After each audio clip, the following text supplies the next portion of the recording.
ओम शांति। आज के भगवत गीता श्लोक क्लास में शनिवार को रविवार के लिए जो टेस्ट के लिए प्रश्न था उसे बताया था कि गीता के दूसरे अध्याय के अनुसार भूमिका में जो बताया गया है व्यक्तिगत, सामाजिक और राजनैतिक, धार्मिक जो अलग अलग समस्याएं हैं उसके लिए गीता के दूसरे अध्याय से श्लोक ढूंढना है। प्रश्न दोबारा बता रहे हैं। रविवार के लिए टेस्ट के लिए शनिवार को प्रश्न बताया था गीता के दूसरे अध्याय अनुसार भूमिका में जो बातें बताई है गीता में व्यक्तिगत, सामाजिक, राजनैतिक सारी समस्याओं का समाधान है, तो उसी अनुसार दूसरे अध्याय से श्लोक ढूंढना है जिससे कि हम बाहर की दुनिया वालों को भी इस बात को समझा सके कि गीता के किस श्लोक के द्वारा किस समस्या का समाधान हम ढूंढ सकते हैं। हो सकता है कईयों को ये प्रश्न सही रीति से समझ में नहीं आया होगा, या तो समस्याएं क्या होती है ये नहीं समझ पाए होंगे। इसीलिए आज उन्हीं प्रश्नों का समाधान देखते हैं। सबसे पहले है, आप सभी के पास वैसे गीता श्लोक का किताब होगा ही, दूसरा अध्याय उसे निकाल के रखिए क्योंकि इसमें अलग अलग श्लोक का रेफरेंस बताया जाएगा, तो उसे देखने के लिए तुरंत और श्लोक देखने के लिए पेज भी पलटने होंगे और साथ में ही श्लोक नंबर जरूर नोट कीजिए। जिनको स्क्रीन नहीं दिख रहा होगा, आवाज सुन पा रहे हैं तो श्लोक नंबर जरूर नोट करें। सबसे पहले है व्यक्तिगत समस्याएं और दूसरे अध्याय के श्लोकों के आधार से उनका समाधान। सबसे पहले तो व्यक्तिगत समस्याएं क्या क्या है उसे समझना होगा। मुरलियों में तो हम बहुत सारी बातें सुनते ही हैं और जो भी गृहस्थी है जो गीता श्लोक से जुड़े हुए हैं, बाहर की दुनिया का वातावरण देखते हैं और सभी जानते हैं कि बाहर की दुनिया में सबसे ज्यादा दुख किन किन बातों का है। वैसे तो कलयुग में कलह क्लेश का युग है, इसीलिए हर बात में ही हर कदम पर ही यहाँ कलह क्लेश अशांति नजर आती है, महसूस होती है। इसमें भी खास तो मुरलियों में शिव बाबा बताते हैं देह का दुख होता है, देह के संबंधियों का दुख होता है, देह के पदार्थों का दुख होता है और उसी के कारण जीवन में अनेक समस्याएं आती है और उसी के कारण कईयों को मानसिक टेंशन, तनाव, बीमारियां, बहुत प्रकार की समस्याओं का सामना भी करना होता है। आपके संबंध संपर्क में भी बहुत से ऐसे दुनिया के लोग होंगे जो इन सब समस्याओं से गुजर रहे होंगे। तो सबसे पहली समस्या देखते हैं व्यक्तिगत दुख किन किन बातों का होता है। दूसरे अध्याय में सबसे पहले जो श्लोक आए हैं, पहला, दूसरा और तीसरा श्लोक, उसमें अर्जुन की जो दशा दिखाई है, जो शब्द आया है अश्रुपूर्णा कुलेक्षणम, अर्थात अर्जुन के एकदम रोने की स्टेज है और युद्ध से बिल्कुल हार चुके हैं।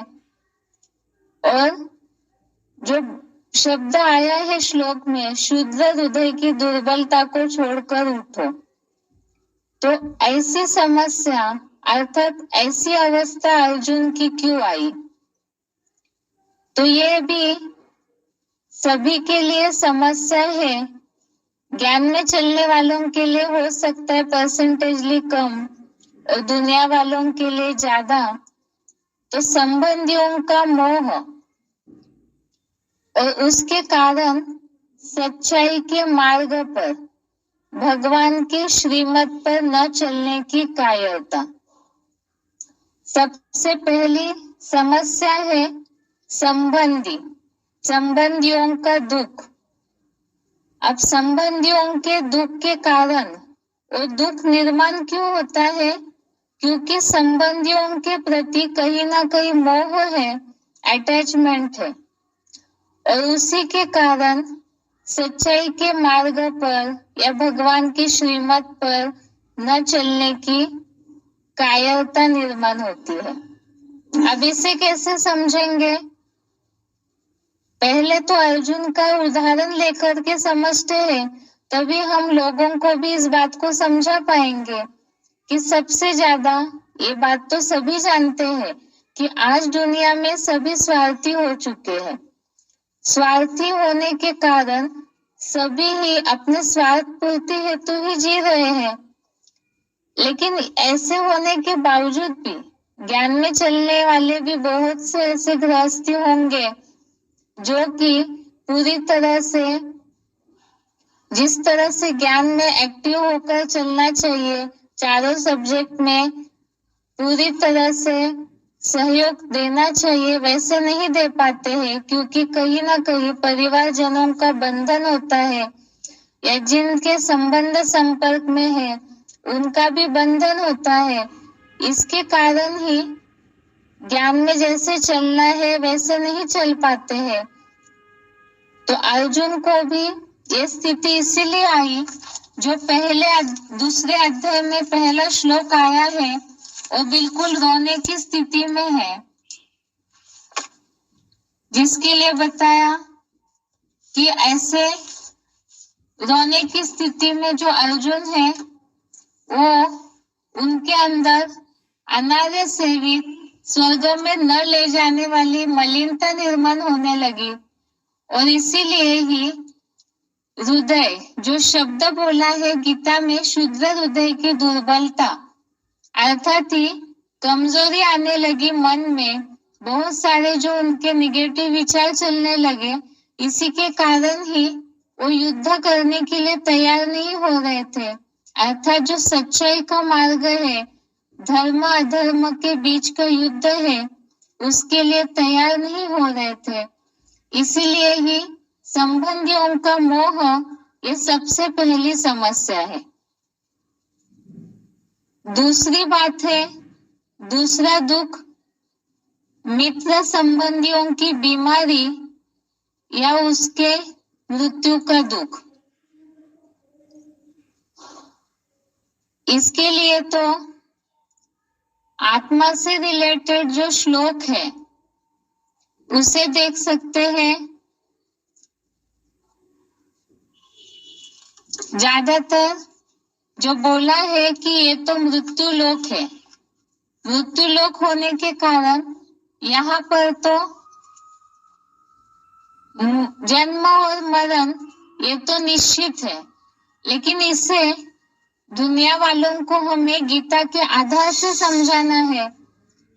ज्यादातर ऐसे होता है कि कोई भी भयंकर बीमारियों से पीड़ित है तो भी मोह खींचता है, या तो कोई शरीर छोड़ देते हैं तो उसके कारण भी कई लोग इतने ज्यादा दुनिया में दुखी हो जाते हैं कि अपना जीवन भी कई लोग नष्ट कर चुके हैं। और साथ साथ ही ऐसे भी होता है उसके कारण मानसिक तनाव, जीवन में हार करके जिस तरह से वो पहले जी रहे थे वैसे जीवन जीना भी छोड़ देते हैं। तो इसके लिए ही जरूरी है कि आत्मा से रिलेटेड जो श्लोक है उन श्लोकों को हम समझाएं। तो सबसे पहले है दूसरे अध्याय का 20वां श्लोक। भगवान जब इस सृष्टि पर आते हैं तो सबसे पहला पाठ हमने ज्ञान में आते ही सीखा कि देह भान ही दुखों का मूल कारण है, और देह भान के कारण देह से जुड़े हुए हैं संबंधी, तो इसीलिए ही देह विनाशी है, तो उससे जुड़ी हुई जो भी चीजें हैं वो भी वैसे विनाशी ही है। लेकिन इस बात को फट से कोई अगर हम ज्ञान के आधार से समझाएंगे तो कोई स्वीकार नहीं करेंगे। इसलिए दूसरे अध्याय का 20वां श्लोक जो है इसमें बताया है कि आत्मा जो है ये अजन्मा, नित्य और सनातन है, पुरातन है। देह हनन कराने का उपक्रम होते हुए भी नहीं मारा जाता। इसमें सबसे पहली बात ये बताई है कि आत्मा जो है न कभी जन्मता है न मरता है, सहज सहज देह रूप वस्त्र उतारता है। तो इसका मतलब ये है कि शरीर का भले ही मृत्यु हो जाए, शरीर भले ही किसी का छूट जाए, लेकिन वास्तव में लोग तो आत्मा से स्नेह करते हैं। जैसे ही आत्मा उस शरीर से निकल जाती है तो उस मिट्टी को तो कोई घर में पकड़ के नहीं रखता है। इसीलिए इस बात को समझाना है कि आत्मा जो है वो अजन्मा है, नित्य सनातन है, और देह के विनाश होने पर भी आत्मा को वैसे कोई नुकसान नहीं होता है। दूसरे अध्याय का 23वां श्लोक भी देखिए। दूसरे अध्याय का 27वां श्लोक, अध्याय सेकंड, श्लोक नंबर 27। इसमें खास बात बताई है कि जन्म लेने वाले की मृत्यु निश्चित है और मरने वाले का जन्म निश्चित है। तो ये न टलने योग्य बात में तो शोक करने योग्य नहीं है, क्योंकि जन्म मृत्यु का दुख तो नरक में होता है। दोबारा इस बात को बता रहे हैं, व्यक्तिगत समस्याओं में दूसरी समस्या है मित्र संबंधियों के बीमारी या मृत्यु का दुख। इसमें खास बात तो है कि देहभान के कारण ही दुख आता है, और ये जो देह है विनाशी है। लोग जिससे स्नेह कर रहे हैं, जिनके मृत्यु का शोक या दुख मनाते हैं, वास्तव में वो शरीर तो विनाशी है। जो गीता के दूसरे अध्याय के 27वें श्लोक में, अध्याय सेकंड, श्लोक नंबर 27 में ये बात बताई है, जन्म लेने वाले की मृत्यु निश्चित है, मरने वाले का जन्म निश्चित है। ये जन्म मरण का चक्र जो है इस मृत्यु लोक में चलते ही रहता है, तो इसीलिए इसका शोक नहीं करना चाहिए। इसे और भी अच्छे से समझा सकते हैं कि अगर मरने के बाद कोई वो आत्मा तो वहां ही कहीं ना कहीं रहती है, तो उस समय अगर उनके संबंधी रोते हैं, शोक मनाते हैं, दुख मनाते हैं, तो उस आत्मा को भी कहीं ना कहीं ठेस पहुंचती है, और जो अगला जन्म उनको सुखकर रीति से लेना चाहिए वो नहीं ले सकती है। कहीं ना कहीं वो वहां भी जाकर के दुखी होती रहेगी। इसीलिए ही ये जन्म मृत्यु का दुख नरक में होता है। जन्म मरण का चक्र तो चलता ही है, तो इसीलिए उसमें शोक नहीं मनाना चाहिए। क्यों नहीं मनाना चाहिए? इसके लिए भी ये श्लोक तो दुनिया वाले सब जानते हैं। ये बहुत प्रसिद्ध श्लोक है। दूसरे अध्याय का 22वां श्लोक, 22 नंबर श्लोक, इसमें बताया हुआ है कि मनुष्य पुराने वस्त्रों को त्याग कर नए ग्रहण करता है। जैसे ये बात समझा सकते हैं कि पुराना कपड़ा फट जाता है तो कोई उसे संजो के, जतन करके, संभाल के नहीं रखता है, उसे तो फेंक ही देते हैं। इसी तरह से जैसे कोई बहुत बीमार है बीमारी के कारण शरीर छोटा, या तो बहुत उम्र हो गई उसके कारण शरीर छूटता है। तो ऐसे पुराना जो जर्जरीभूत शरीर हुआ है, तो उससे तो मनुष्य काम नहीं ले सकता है, किसी न किसी के अधीन होकर के चलते हैं। और आज तो ऐसे है कलयुग में कि कोई भी ऐसे जर्जरीभूत शरीरों को जो बहुत बीमार दुखी है उन्हें संभालना नहीं चाहते हैं। तो इसमें खास बात ये गीता के अनुसार समझानी है कि पुराने वस्त्रों को कोई संभालता नहीं है, उसे तो फेंक ही देते हैं। तो ये भी नूंद है कि पुराना वस्त्र जब हो जाता है मनुष्य का, तो छोड़ करके दूसरा शरीर बरबस ग्रहण करता है। तो इसीलिए भी उसमें दुख या शोक नहीं मनाना चाहिए। ऐसे ही दूसरे अध्याय का 23वां श्लोक है, 23 नंबर श्लोक।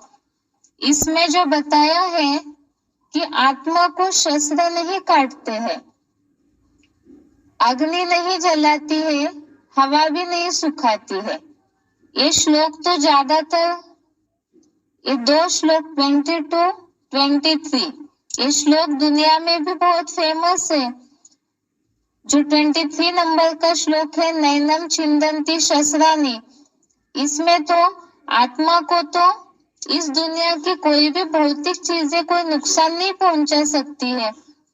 तो इसीलिए ही मृत्यु का दुख मनाने की आवश्यकता नहीं है। इसके साथ साथ ही दूसरे अध्याय का 13वां श्लोक देखिए, 13 नंबर श्लोक। इसमें जो बताया है, आत्मा के इस देह में कुमार, युवा अवस्था, बुढ़ापा है और दूसरे दूसरे शरीरों की प्राप्ति होती है। धैर्यवान उस विषय में मोह नहीं करते हैं। दूसरे अध्याय का 13वां श्लोक, इसमें यह बात बताई है कि कलयुग में हर चीज जो है वो 4 अवस्थाओं से प्रसार होती है। इस सृष्टि का ये नियम है कि हर चीज 4 अवस्थाओं से प्रसार होती है।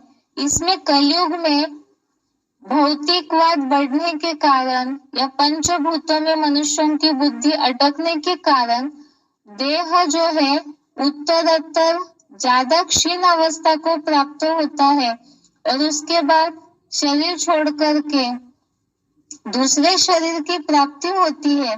तो इसीलिए ऐसी जो विनाशी चीज है उसमें मोह करने की क्या आवश्यकता है।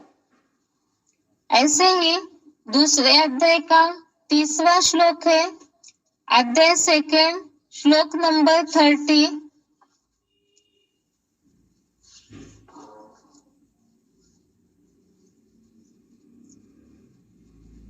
इसमें ये बात बताई है कि आत्मा सबके शरीरों में सदा अवध्य है, इसलिए सभी प्राणियों का शोक करने के लिए योग्य नहीं है।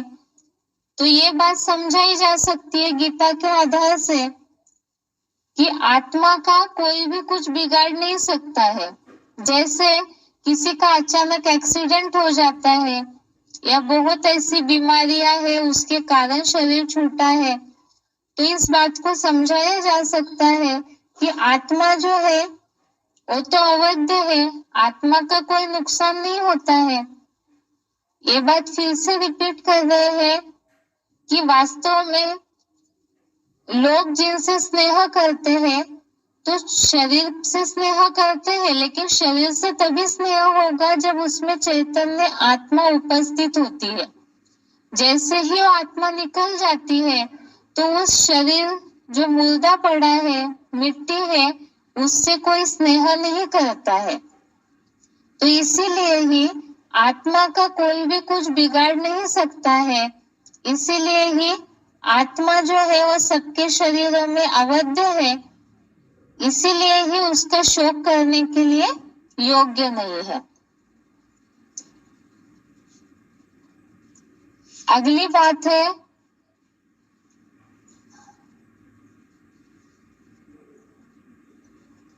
तीसरी समस्या है, जीवन में आने वाली कोई भी समस्याओं का सामना करने के बजाय उससे दूर भागना, जैसे कि अल्पकाल के मनोरंजन में लिप्त होना या आत्महत्या करना।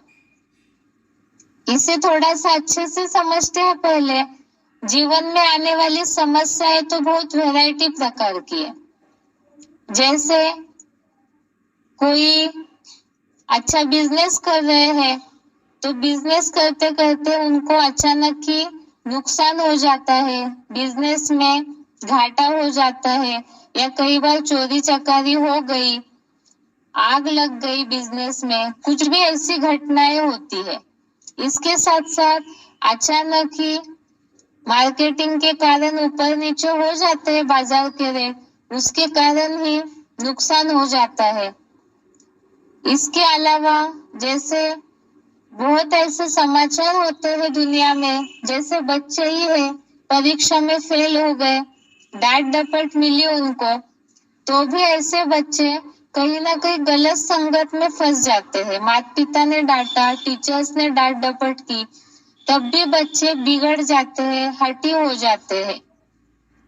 इसके अलावा घरों में भी आपसी तनाव के कारण या कहीं ना कहीं आज तो सबसे बड़ा दुख है लोगों को रोटी कपड़ा और मकान का। और ये रोटी कपड़ा मकान की चिंता के कारण उसके लिए धन की आवश्यकता है। वो धन कमाने के लिए आज समाज की जो स्थिति है, जो नौकरी नहीं मिल रही है, बहुत ऐसे पढ़े लिखे लोग हैं जो दुनिया में इसके कारण ही भटक रहे हैं। तो ऐसे बुद्धि होने के बावजूद भी जब जीवन में ऐसी समस्याएं आती है जिसमें बहुत संघर्ष करने के बावजूद भी सफलता नहीं मिलती है, तो ऐसे समय में बहुत ऐसे लोग हैं जो इन समस्याओं का सामना करने के बजाय, वैसे तो दुनिया में भी इस बात को बोला जाता है दृढ़ता सफलता की चाबी है, अर्थात दृढ़ता से प्रयत्न करते रहेंगे तो उन समस्याओं का सामना करके जीत जरूर हासिल होगी। लेकिन आज देहभान के कारण जो बताया कि कहीं ना कहीं इंसल्ट फील करते हैं, या तो मन सभी का कमजोर हुआ पड़ा है, इसके कारण ही उन समस्याओं का सामना करने के बजाय दूर भागने लगते हैं। दूर भागना कैसे, तो इसके लिए बताया कहीं गलत संगत में फंस जाते हैं, गलत व्यसनों के अधीन हो जाते हैं, आत्महत्या कर लेते हैं, मेंटली टेंशन में आ जाते हैं, डिप्रेशन पेशेंट बन जाते हैं।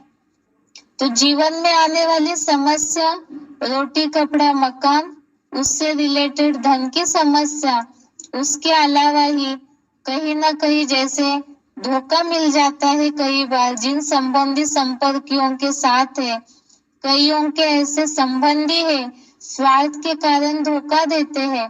तो ऐसी सारी समस्याओं के कारण सामना करने के बजाय, उसका मार्ग ढूंढने के बजाय उससे दूर भागते हैं।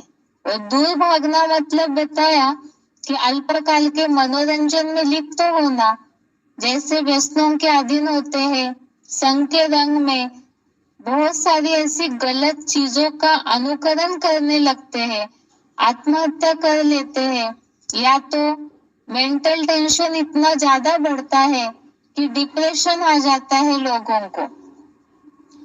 तो ये सारी बातें हैं, बहुत ऐसे हैं जिसके कारण बीमार भी हो जाते हैं, कई तो ऐसे हैं कि हैंडीकैप हो जाते हैं बीमारी के लिए सोच सोच करके, इन सब समस्याओं से सोच सोच करके। तो ये सारा वास्तव में इन समस्याओं से दूर भागना है। अब अर्जुन की स्थिति को पहले हम देखते हैं।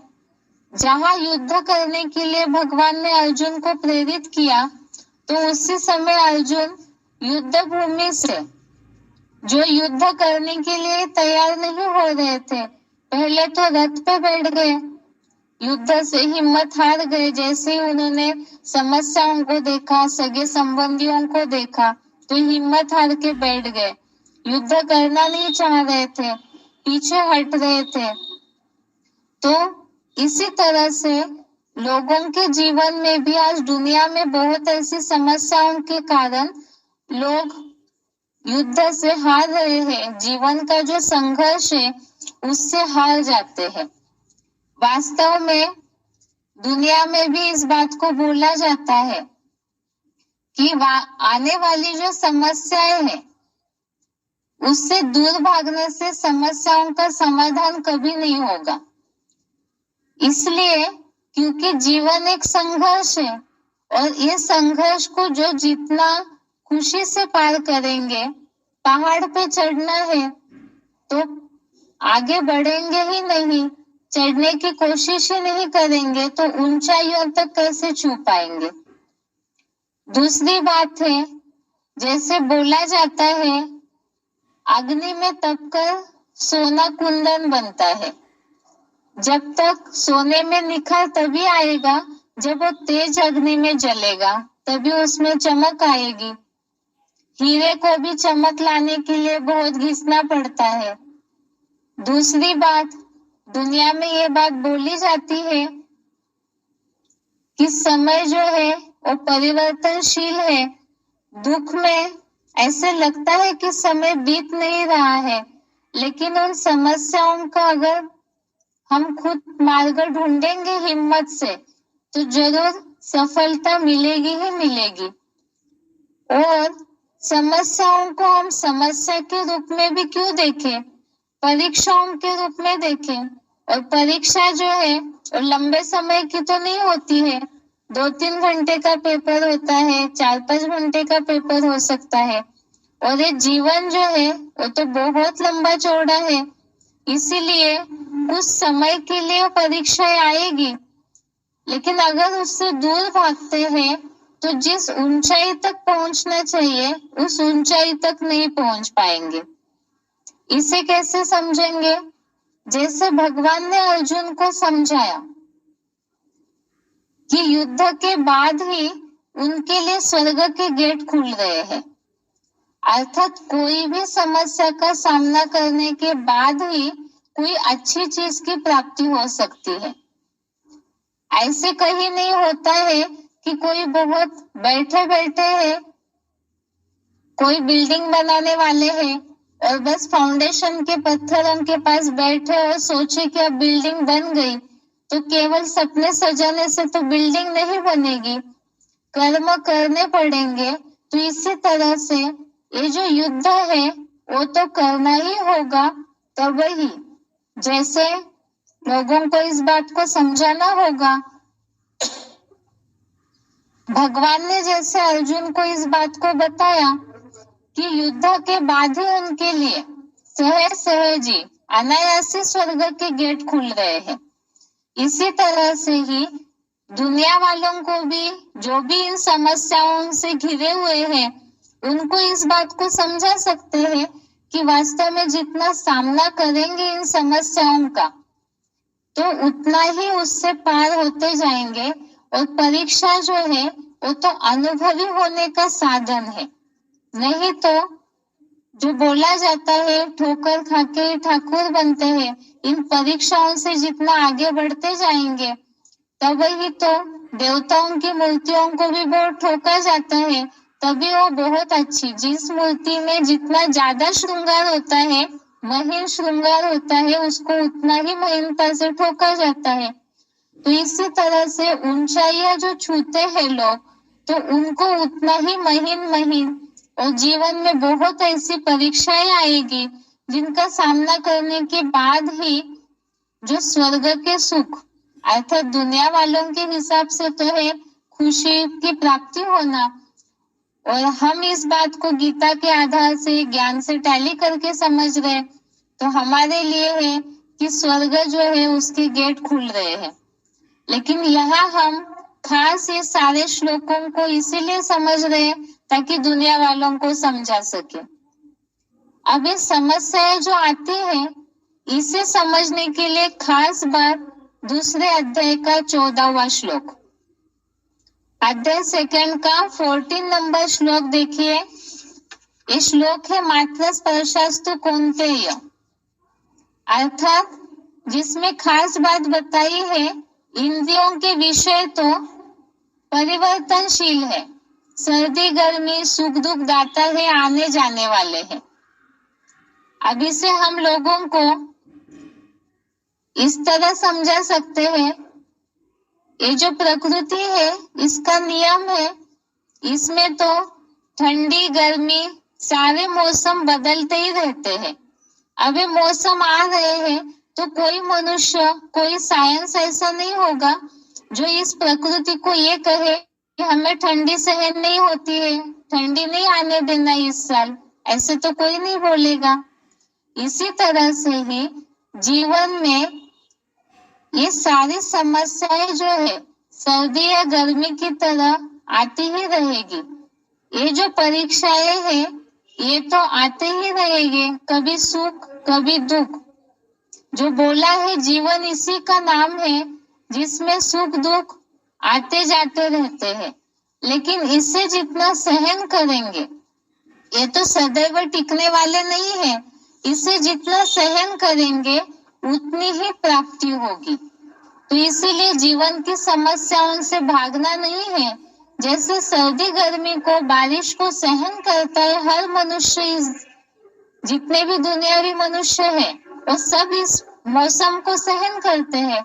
तो अपने व्यक्तिगत जीवन में भी जो इस तरह के मौसम बदलते हैं, कभी सर्दी कभी गर्मी, कभी बहुत अच्छा समय आता है कभी बुरा समय आता है।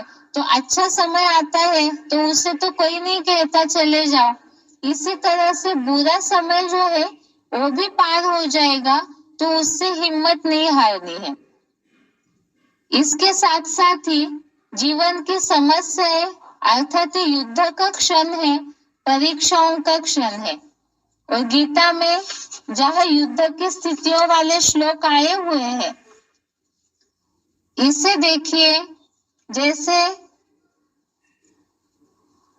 31 नंबर श्लोक जो है, 31 नंबर श्लोक, इसमें खास बात बताई है कि इस युद्ध को देख करके विचलित नहीं होना है। भगवान ने तो अर्जुन को इस बात को समझाया कि आत्मा के क्षात्र धर्म को देखकर विचलित होने योग्य नहीं है, क्योंकि इसके सिवाय कोई कल्याण नहीं है। तो मनुष्य के लिए भी इस युद्ध के सिवाय, संघर्ष के सिवाय दूसरा कोई ऑप्शन ही नहीं है। अगर इससे पीछे भागते हैं, जैसे बताया कि कोई लोग आत्महत्या कर लेते हैं, तो दुनिया वाले भी इस बात को जानते हैं कि आत्मघाती महापापी माना जाता है। आत्महत्या करने वालों को भी पापी की लिस्ट में गिना जाता है। तो ये समस्याओं से भागना ये उपाय नहीं है। संघर्ष करते रहेंगे तो कहीं ना कहीं कल्याण निहित है। इसके साथ साथ ही दूसरे अध्याय का 32वां श्लोक, 32 नंबर श्लोक, इसमें जैसे बताया है कि अनायास प्राप्त हुए खुले हुए स्वर्ग के द्वार। जितना युद्ध करेंगे, परीक्षाओं का सामना करेंगे, तो उसके आगे जरूर सुनहरा सुख निहित है, निश्चित है, लेकिन वो परीक्षाओं को पास करना ही होगा। बच्चों को तो खास इस बात को समझाया जा सकता है, क्योंकि कई ऐसे होता है बच्चे जो आपके संबंध संपर्क में होंगे, हो सकता है ज्ञान के हिसाब से उनको ऐसे जीवन का मार्गदर्शन देंगे तो कई बार कल्याण हो जाए। तो बच्चे बहुत ऐसे हैं जो परीक्षाओं से डरते हैं, पढ़ाई से डरते हैं, तो इसलिए उन्हें इस बात को समझाया जा सकता है कि जितना इस तरह से दृढ़ता पूर्वक इन परीक्षाओं का सामना करेंगे तो उतना ही आगे कल्याण निहित है। इसके साथ साथ ही आज की पीढ़ी धार्मिकता को महत्व नहीं दे रही है, तो अर्जुन का ये जो युद्ध की स्थिति के क्षण है या कुछ ऐसी स्थिति वाले क्षण है जिन्हें कहानी की तरह बताएंगे, तो बच्चों के मन में धार्मिकता का, आध्यात्मिकता का प्रभाव पड़ेगा और कहीं ना कहीं ज्ञान के संदेश का बीज का फाउंडेशन भी पड़ेगा। कई बार ऐसे होता है कि ज्ञान समझाते समझाते हम केवल उन्हें आत्मा परमात्मा के बारे में सीधा समझाने लगेंगे तो बोर हो जाएंगे सुनने वाले। तो कहानी की तरह अगर उन्हें समझाते हैं तो उनके मन पे वो छाप पड़ जाएगी। इसके साथ साथ ही जैसे दूसरे अध्याय का 33 से 38 नंबर श्लोक देखिए, 33 से लेकर के 38 नंबर श्लोक तक। तो इन श्लोकों में बहुत ऐसी बातें अच्छी समझाई है जिन्हें लोगों को जो परीक्षाओं से हिम्मत हार रहे हैं उन्हें समझाया जा सकता है। अगर ऐसी परीक्षाओं का सामना नहीं करते, विघ्नों का सामना नहीं करते हैं तो भी पाप के भागी बनेंगे। क्यों पाप के भागी बनेंगे? यहाँ तो हम ज्ञान के हिसाब से समझ रहे कि ज्ञान मार्ग को छोड़ दिया तो पाप बनेगा, लेकिन दुनियावी हिसाब से भी कर्म करना सबके लिए निश्चित है। इस जीवन में आए हैं, देह धारण किया है तो कर्म तो करना ही है, लेकिन ऐसा कर्म करना छोड़ के, परीक्षाओं का सामना करना छोड़ के, दृढ़ता से प्रयत्न करना छोड़ के दूर भागते हैं तो कहीं ना कहीं पाप जरूर बनता है। दुनिया के हिसाब से तो परसेंटेज कम है, लेकिन पाप जरूर बनेगा। और भी ये बात समझा सकते हैं 34 नंबर श्लोक में, 34, 35, 36, 34, 35, 36 इन श्लोकों में इस बात को समझाया है कि जैसे कि अगर इस तरह से कोई परीक्षाओं से भागता है, जीवन में बहुत जिनकी विघ्न आए हैं वो इस तरह सब छोड़ करके बैठ जाते हैं तो लोग उनकी हंसी उड़ाते हैं। बहुत ऐसे होता है कि ग्लानि करते हैं लोग कि उन्होंने इस तरह से छोड़ दिया, हिम्मत नहीं की या फेल हो गए। बच्चे भी ऐसे हैं जो फेल हो गए तो कई लोग उनका मजाक उड़ाते हैं। तो इस बात को उन्हें समझाया जा सकता है कि कोशिश ही नहीं करेंगे तो लोग सब हिम्मत न करने वाला या परीक्षाओं से भागने वाला, कायरता वाला, डरपोक की लिस्ट में सोचेंगे, तुच्छ समझेंगे, निंदा करेंगे। जो भी निगेटिव सोचने वाले हैं, विरोधी सोचने वाले हैं, निंदा करेंगे तो फिर मुंह छुपाना पड़ेगा, किसी को मुंह नहीं दिखा पाएंगे। तो इससे बड़ा दुख क्या है? इस तरह से समझाया जा सकता है कि अगर हिम्मत करेंगे, करते रहेंगे कोशिश तो कुछ सफलता जरूर मिलेगी। और सफलता मिलेगी तो जब पार हो जाएंगे उन विघ्नों से तो महिमा तो होगी ही होगी, लोग भी महत्व देंगे, मान्यता देंगे। इसीलिए ही खास बात बताई कि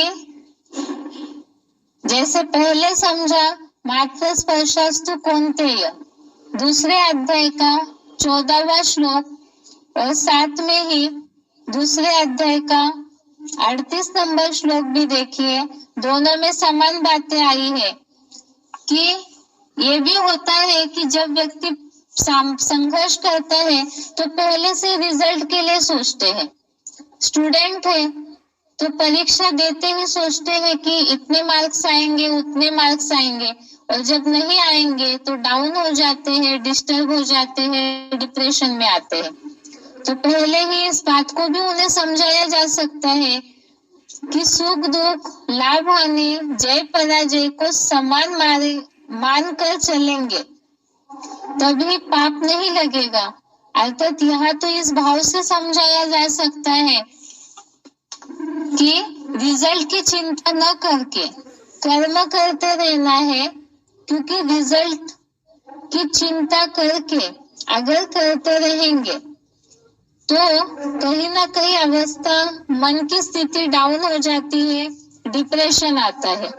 इसलिए रिजल्ट की चिंता नहीं करनी है, सब कुछ समान मानकर जो होगा वो सब स्वीकार है ऐसे समझ करके कोशिश करते रहेंगे तब वही सफलता मिल सकती है।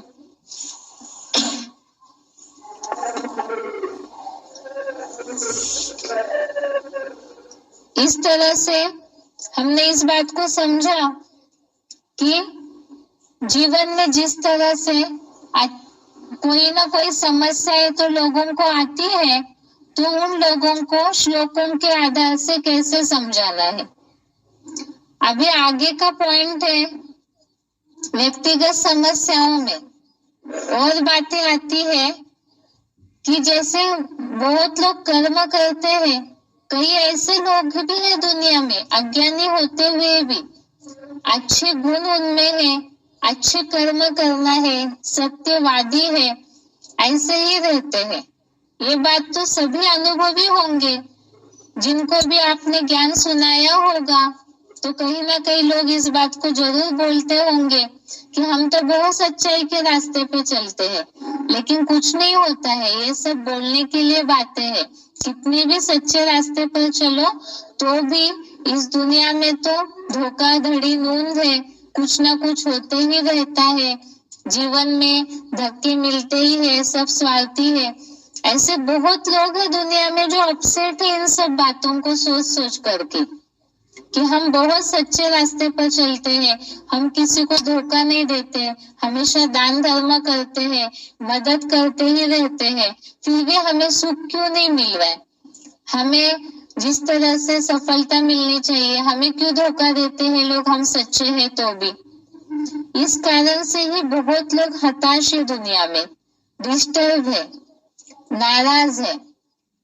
तो इसके लिए ही हम लोगों को समझा सकते हैं, खास तो गीता में जो कर्म की थ्योरी बताई हुई है।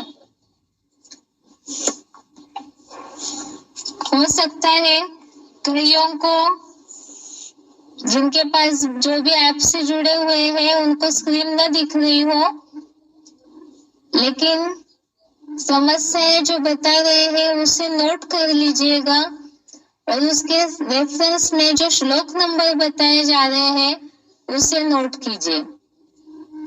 समस्या बताई व्यक्तिगत समस्याओं में अगली समस्या, अच्छे कर्म करने पर भी सफलता न मिलना, जिसके कारण भी लोगों का डिस्टर्ब होना, नाराज होना।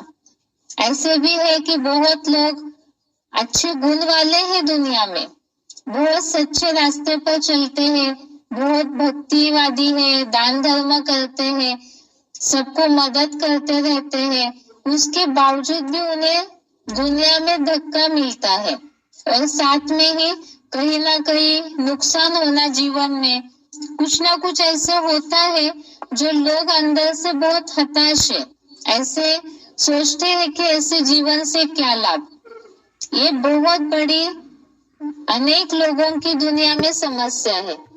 अब इसे कैसे समझाएंगे, तो इसके लिए तो खास है कर्मों की थ्योरी के लिए जो गीता में श्लोक बताए हुए हैं। सबसे पहला श्लोक जो गीता का फेमस श्लोक है, दुनिया के लोग तो सब महाभारत देखते ही हैं, तो ये खास महत्वपूर्ण श्लोक है। दूसरे अध्याय का 47वां श्लोक, दूसरे अध्याय का 47 नंबर श्लोक, जिसमें ये बात आती है, कर्मण्ये वाधिकारस्ते मा फलेषु कदाचन, अर्थात तेरा कर्म योग में ही अधिकार है, फल में नहीं। कर्म फल की अपेक्षा रख करके अगर कर्म करते हैं तो कहीं ना कहीं नाराजगी आती है। लोगों को इस बात को समझा सकते हैं, जो भी हिंदू है या ऐसे कई लोग हैं जो पुनर्जन्म को जरूर मानते हैं, तो उन्हें कर्मों की थ्योरी के आधार से समझा सकते हैं कि जो भी लोग, जिनके भी साथ हम संबंध संपर्क से जुड़े हुए हैं, तो ये कोई इसी जन्म का हिसाब किताब तो नहीं है, कई जन्म मनुष्य ने लिए हुए हैं। इसे तो गीता के आधार से समझा सकते हैं। जैसे चौथे अध्याय में जो श्लोक आया है, बहुनी में व्यतीतानि, कि तेरे अनेक जन्म हुए हैं, तो अनेक जन्मों में, जैसे इस जन्म में हर एक व्यक्ति के कई सैकड़ों लोग संबंधी संपर्की होते हैं, उनसे कुछ ना कुछ कर्मों का हिसाब किताब जुड़ा होता है। तो इसी तरह से पिछले जो भी अनेक जन्म बीते हुए हैं, उनमें कहीं ना कहीं किससे, किस रूप में कैसा संबंध जुड़ा होगा, किस रूप में कैसे कर्मों से संबंध संपर्क में आए होंगे, ये कोई भी नहीं जानता है। क्यों? क्योंकि मृत्यु एक ऐसा एक्सीडेंट है, ये प्रकृति का एक ऐसा सत्य है जिसमें मनुष्य सब भूल जाता है। और जब भूल जाते हैं तो हम तो अपने हिसाब के किताब में, जो लोग दुनिया में कहते हैं चित्रगुप्त के खाते में जो पुराना लेखा जोखा लिखा है, तो हम तो नहीं जानते हैं उसे। इसीलिए ही भगवत गीता में खास बताया है कि तेरा केवल कर्म योग में ही अधिकार है। कर्म करने के बाद फल की अपेक्षा नहीं रखनी है। फल की अपेक्षा रख के अगर कर्म करते हैं तो कहीं ना कहीं नाराजगी जरूर आएगी, क्योंकि फल का कनेक्शन जो है वो पूर्व जन्मों से है। ये श्लोक समझते समय हमने सिलेक्टेड पॉइंट सुना था, तो दुनिया वालों को समझाने के लिए सिलेक्टेड पॉइंट जिन्होंने नंबर नोट किया होगा उसे दोबारा सुनिए जरूर।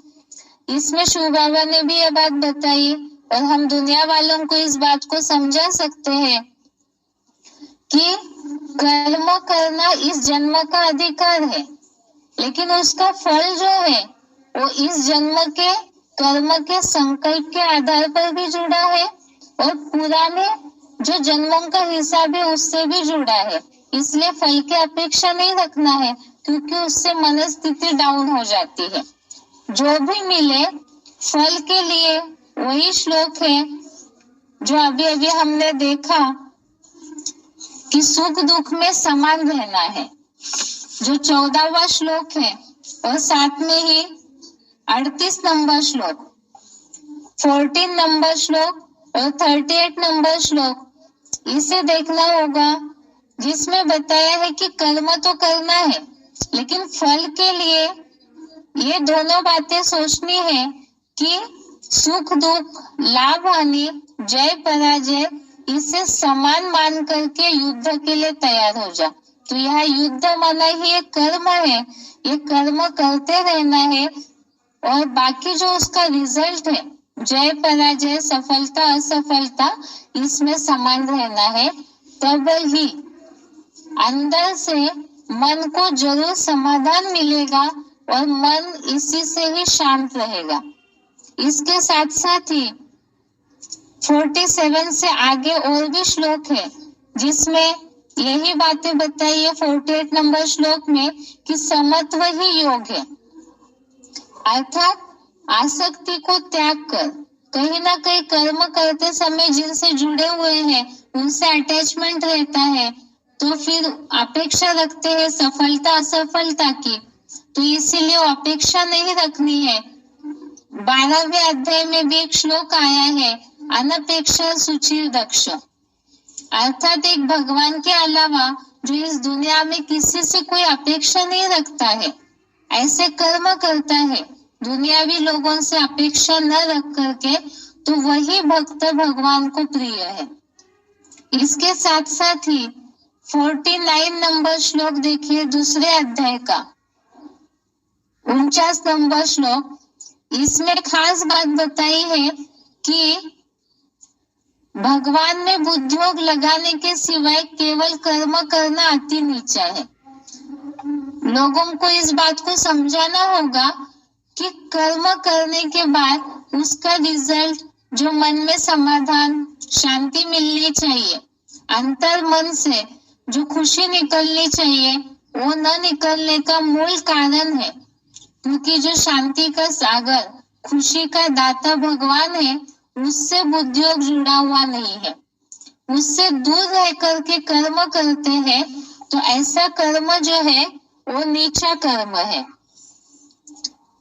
49 नंबर श्लोक, ये तो दुनियावी हिसाब से बहुत महत्वपूर्ण श्लोक है, क्योंकि दुनिया में लोग सोचते हैं, कंजूस की परिभाषा यही सोचते हैं कि जो पैसे कम खर्च करता है, लेकिन यहाँ तो हर कर्म के लिए ही कंजूस बताया है जो भगवान की याद के सिवाय भगवान से जुड़े बिना जो कर्म करते हैं तो ऐसा हर कर्म जो है नीचा बताया हुआ है, और ऐसा नीच कर्म करते हैं तो उसके प्राप्ति की अपेक्षा कैसे रख सकते हैं।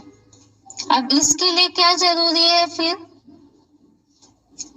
अच्छे कर्म करने पर भी उसका फल बुरा मिलता है, असफलता मिलती है, तो इसके लिए खास क्या करना जरूरी है जिससे कि हमारे कर्मों में सफलता आ जाए, खुशी मिले कर्मों से। कर्म किया और तुरंत ही प्रसन्नता का प्रसाद मिल जाए, खुशी मिले, उसके लिए क्या करना जरूरी है? तो पहले तो कारण बताया 49 श्लोक में कि भगवान से बुद्धियोग लगाने के सिवाय कर्म करना अत्यंत नीचा है।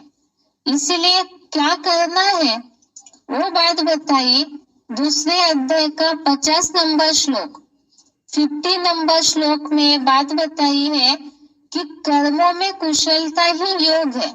लेकिन वो कैसा योग? जब भगवान से जुड़े हुए होंगे और भगवान से जुड़ करके जो कर्म करते हैं अर्थात बुद्धि से। इसके लिए दुनियावी बात बता सकते हैं, हाथ काटे दिल यार्डे। मुरली में भी इस बात को सुना होगा, लोग भी इस बात को जानते हैं। हाथ से कर्म करते रहे और दिल भगवान के पास हो। जब ऐसे भगवान के पास मन बुद्धि का कनेक्शन जुड़ा हुआ होगा, जैसे पुराने जमाने में जो लोग हैं, बहुत ऐसे इतिहास के उदाहरण है, धार्मिक उदाहरण है पुरातन जमाने के, जो देखा जाता है बहुत ऐसे साधु संत हैं जो इतना तल्लीन हो जाते थे भक्ति में कि वो क्या कर रहे हैं उन्हें नहीं पता रहता था, लेकिन उनके कर्मों का रिजल्ट हमेशा अच्छा ही आता था। इसी तरह से कलयुग में आध्यात्मिकता से दूर हो गए हैं लोग, लेकिन खास भगवत गीता जो हिंदुओं का शास्त्र है, इसमें तो खास बताया है कि भगवान से दूर रह करके अगर कोई कर्म करते हैं तो नीचा कर्म है, और जो कर्म फल के इच्छुक हैं उन्हें कंजूस बोला है।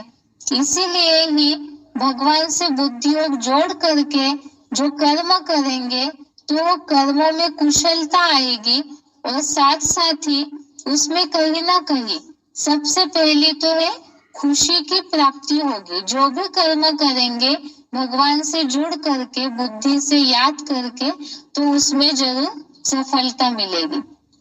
अब इसमें भी ऐसी बात समझाते समय ही उन्हें शॉर्ट में भगवान का परिचय भी दे सकते हैं, क्योंकि हो सकता है लोग इस बात को तुरंत कहेंगे कि हम तो जुड़े हुए हैं, हम रोज सुबह उठ के 1 घंटा भक्ति करते हैं, इतना पूजा पाठ करते हैं, इसी समय में हम इतने सारे पाठ रखते हैं, शास्त्र पढ़ते हैं, इस तरह की बातें बोलेंगे। अब इसमें एक बात है, अगर आप भगवान से जुड़े हुए हैं, जैसे मोबाइल को चार्ज में लगा दिया तो बैटरी तो चार्ज होगी ही, क्योंकि चार्ज करने लगाया और मोबाइल चार्ज न हो, ये हो नहीं सकता है।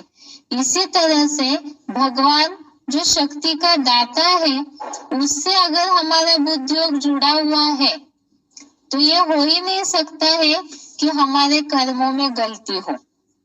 इसका मतलब यथार्थ भगवान से कनेक्शन नहीं है। जिस तरह से भगवान की पहचान होनी चाहिए वो न होने के कारण ही जो सफलता मिलनी चाहिए या जिस तरह से खुशी मिलनी चाहिए वो नहीं मिलती है। इसके साथ साथ ही जो बताया है 51 नंबर श्लोक, 51 नंबर श्लोक में कि भगवान से बुद्धि लगाने वाले जो ज्ञानी जन है वो कर्मों से उत्पन्न फल को त्याग कर जन्म बंधनों से विशेष रूप से मुक्त हुए परम पद को पाते हैं। तो इससे तो ये बात बता सकते हैं कि जिनका भगवान से बुद्धियोग जुड़ा हुआ होगा तो ऑटोमेटिकली ही उनको ऐसी खुशी की प्राप्ति होती है कि और जो उस कर्म का रिजल्ट है, फल की प्राप्ति होनी चाहिए, और उसके बंधन में अटकेंगे नहीं, उससे स्वतः ही विशेष रूप से मुक्त हो जाते हैं। क्योंकि याद में रह करके जो कर्म करते हैं, वो कर्म जो है, जो बोला हुआ है, समत्व ही योग कहा जाता है। तो ऐसों को जो परमार्थ को देख करके ऑटोमेटिकली ही एक ऐसी प्राप्ति भगवान से जुड़ करके हो जाती है, अतीन्द्रिय सुख की, आंतरिक सुख की, कि और कोई भी चीज की उनको इच्छा ही नहीं होती है। आज के लिए हमने ये समझा, दूसरे अध्याय के आधार से व्यक्तिगत समस्याओं में संबंधियों के मोह के कारण कायरता आ जाती है, पीछे हटते हैं, समस्याओं से दूर भागते हैं। तो उसका समाधान हमने देखा दूसरे अध्याय के पहले, दूसरे, तीसरे श्लोक से, कि मूल कारण है कि संबंधियों से अटैचमेंट, देह भान, इसी के दुख निर्माण होता है और उसी से ही पीछे हटते हैं। दूसरी समस्या हमने समझी मित्र संबंधियों के मृत्यु का दुख। ये तो कलयुगी दुनिया का सबसे बड़ा दुख है। इससे रिलेटेड भी हमने श्लोक समझे। खास तो किसी के भी शरीर छोड़ने पर कई लोग दुखी होते हैं, तो उन्हें आत्मा का महत्व समझाया जा सकता है कि आत्मा अजर अमर अविनाशी है, उसे कभी भी कोई चोट नहीं पहुंच सकती है। शरीर विनाशी है और शरीर की तो 4 अवस्थाएं होनी है। आत्मा अविनाशी है, तो आत्मा का महत्व इसी आधार से समझाया जा सकता है। तीसरी समस्या जो बताया कि जीवन में आने वाली बहुत वैरायटी समस्या है, रोटी कपड़ा मकान धन की समस्या, उसके साथ साथ जीवन में जो अनेक प्रकार के धोखे मिल जाते हैं, बहुत वैरायटी ऐसी समस्याएं हैं जिनका सामना करने के बजाय लोग उससे दूर भागते हैं और कहीं ना कहीं गलत मार्गों का अनुसरण करते हैं। तो उसके लिए भी समाधान ढूंढा कि युद्ध से पीछे नहीं भागना है। चौथा हमने देखा अच्छे कर्म करने पर भी बुरा फल मिलता है, असफलता मिलती है, उसके कारण दुख निराशा होती है। तो उसके लिए क्या करना जरूरी है? कर्मों में कुशलता कैसे आ सकती है और कर्म जो भी कर रहे हैं उसके लिए समाधानी हो, उसके लिए क्या करना है, जिसके लिए हमने कर्मों से रिलेटेड जो श्लोक है 47 से 51 तक वो देखे। कल के क्लास में हम व्यक्तिगत समस्याओं में देखेंगे कि आज की दुनिया में लोग व्यसनों के अधीन क्यों हो जाते हैं। ये सबसे बड़ी व्यसनों की गुलामी, ये सबसे बड़ी आज समस्या है और उससे मुक्ति के लिए क्या रास्ता है। इसके साथ साथ ही आज बहुत लोग कहते हैं मन एकाग्र नहीं है, मन भटकता है, मन अशांत है, बुद्धि काम नहीं कर रही है। तो ये मन बुद्धि की एकाग्रता, स्थिरता का उपाय क्या है, उसके सुख शांति का सहज उपाय गीता के आधार से क्या है। और साथ साथ सबसे बड़ी बात है भय। लोगों को दुनिया में आज बहुत प्रकार का भय है, जो हमने बेसिक कोर्स के समय भी समझा कि कईयों को जो भी कमाया हुआ है, रोटी कपड़ा मकान प्रॉपर्टी, उसको संभालने का भय, चोरों का भय, कईयों को अपने देह के रिलेटेड बीमारियों का भय, कई बार जो भी वो कर्म कर रहे हैं, बिजनेस कर रहे हैं, नौकरी धंधा कर रहे हैं, जिन संबंधी संपर्कियों के साथ रह रहे हैं, तो उनके सुरक्षा का, उनके धक्का न मिलने का, बहुत सारी ऐसी बातों का भय रहता है। भविष्य का भी भय रहता है, क्या होगा क्या नहीं होगा। तो ये सारे भय से मुक्ति, भय निर्माण होने का कारण और भय से मुक्ति का रास्ता, ये सारा हम कल के क्लास में देखते हैं आज के लिए यहाँ तक कि ओम शांति।